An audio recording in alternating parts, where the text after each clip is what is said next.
let's move to our next speaker, who's made a very, we are very thankful for her to come and join us, especially because she changed a bit her focus to better enter our program and get into this issue of sex differences. So the title you might have seen has changed a bit, but our current title and the title she will present to us today is Other Sex Differences in Brain and in Behavior and the Brain.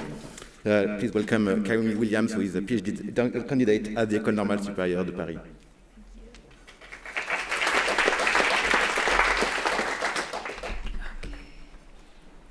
All right, hi everyone. So today I'll be answering the question, are there sex differences in behavior and the brain? And before I start, I'm just gonna make a quick distinction between gender and sex. So gender is socially constructed, and sex corresponds to biological sex, and that's defined by sexual organs, hormones, and chromosomes. And so males have on their 23rd chromosomal pair both an X and a Y chromosome, and females have 2 X chromosomes. So why do we study sex differences in the brain?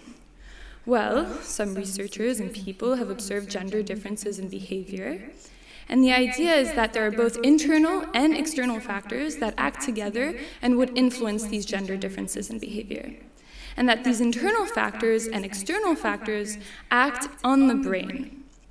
And so today what I'll be doing is that first, wow, I went too fast.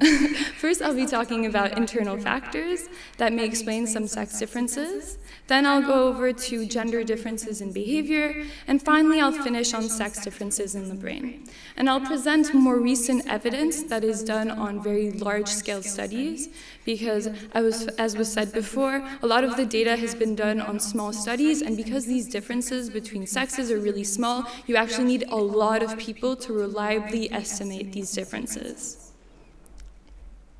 So I'll start with internal factors, and this starts with sex determination. So the embryo has indifferent gonads until the 7th week of gestation, and it's at that 7th week that individuals with an XX chromosome are going to develop ovaries, and individuals with an X and a Y chromosome are going to develop testes. And the testes are going to start producing testosterone. And this testosterone is going to induce the development of male external genitalia, but also the brain masculinization, which is the organization of brain regions that are implicated in male sexual behaviors. And for individuals, so females, who have these 2 X chromosomes, the ovaries do not produce any hormones, and this leads to brain feminization, but also female external genitalia. So, as I just said, there's these differences in, these sex differences in hormonal levels, which have widely been studied in mammals. And so what I just talked about is this first period on the left, around birth, where you see that males in blue have this peak in hormones, whereas females do not have any hormonal changes. And then during the developmental stage, until puberty, they actually do not differ in terms of their hormonal levels. It's only at puberty that then again there's this sex difference. And there are also some differences in terms of genetic expression. So the sex chromosomes genes influence the gene expression of about 450 genes that are located on other chromosomes than the sexual ones. And there's also recent evidence that gene expression in specific regions of male and female brains may also contribute to some of these sex differences. So now that we've gone over some internal factors, I'll discuss a few gender differences in behavior.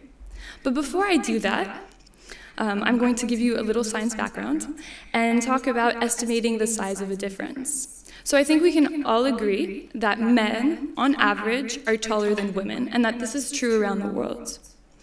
Well, when we do science, we want to quantify this difference with a sort of standardized measure. And so we have this thing called the Cohen-C, named after the person who invented it. And so if we want to quantify this difference between men and women in terms of height, it would give us a Cohen-C of 2. And this is huge, because this is something we can observe. And so this means that, in other words, a Cohen-C of 2 basically means that 98% of men will be taller than the average woman. And that this means that there's also a 32% overlap between both curves, so that basically represents the area shared by both of these curves. So we see that a cohency of 2 is huge, but when we do science, we sometimes observe small effects. These are at 0.2, we sometimes observe medium effects at 0.5, and sometimes observe large effects at 0.8. And so the largest gender difference in sexual behavior is actually in terms of sexual orientation. If you quantify it in terms of Cohen's D, you would see that it's it's over 6. And so in general, men prefer women and women prefer men. But there are also gender differences in sexual behaviors that are much smaller. For instance, men are only slightly more likely to have sexual intercourse before women. Men are also only slightly more likely to have more sexual partners than women. However, when we look at the use of pornography or engagement in masturbation, we see that men do engage more than women in these types of practices, and that this effect is medium. We can also look at gender differences in terms of the prevalence of psychopathology. So I'll just give you a few examples. So for instance, autism is 4 to 5 times more likely in boys.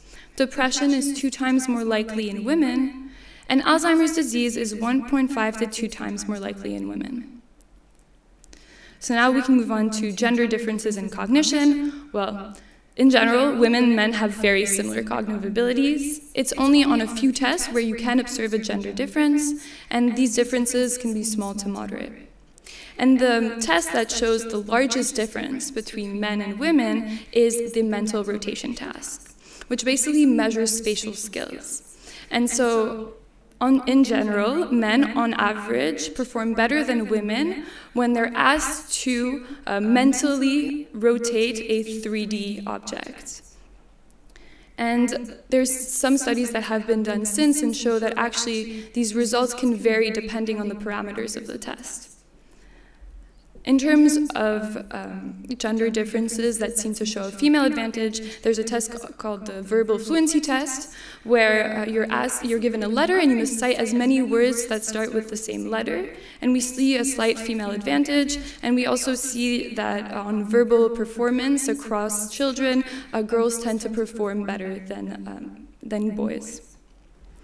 There are also some gender differences in personality traits. So this is the Big 5 model, which is a well-established model of personality that basically suggests that personality can be divided into 5 dimensions, and individuals answer on these 5 dimensions or answer personality tests with a self-report questionnaire. And basically, they've shown that women, in general, are more neurotic, so they're more likely to be predisposed to psychological stress. They tend to be slightly more agreeable, so have a more trustworthy nature. They're also only slightly more extroverted than men, so more likely to engage with other people. And they're only slightly more conscientious, so more organized and dependable. And there's no difference in this last openness dimension. So this was done across 100 countries and on over 1 million people. There are also differences, and so I'll be talking about differences in preferences, but specifically toy preferences. So this is the result of a meta-analysis, which is basically a study that takes the results of many different studies and brings it all together to see, on average, do we find the effect that people are looking for. And so here they looked at boy toys, they looked at girl toys, and they looked at neutral toys. And what they found was that girls prefer girl toys more than boys, boys prefer boy toys more than girls, and girls prefer neutral toys more than boys. And so, okay, great, but what does this really mean? Well, a lot of researchers have thought, okay, well, what drives this difference in toy preference? And could it be the difference in prenatal hormonal exposure? And to test this question, they recruited children with congenital adrenal hyperplasia, CAH, which is a genetic disorder where you have an overproduction of androgens so testosterone, around the 7th week of gestation. And what this means is that girls with CAH have high prenatal androgen levels, where they're not supposed to have any exposure to hormones at that time, and so they develop ambiguous external genitalia. And CAH boys have normal to high prenatal androgens, but this doesn't really affect their genitalia. So the hypothesis is that if prenatal hormonal exposure does influence toy preference, then when playing with boy toys, girls will play less than girls with CAH, who will play less than boys with or without CAH. And so when playing with girl toys, girls will play more than girls with CAH, and boys more than boys with or without CAH more than these girls with CAH. And that's exactly what a few studies found. So here you can see that girls play less with boy toys than girls with CAH, and that these girls play less than boys. And when playing with girl toys, girls play more than girls with CAH, and boys play less than these girls.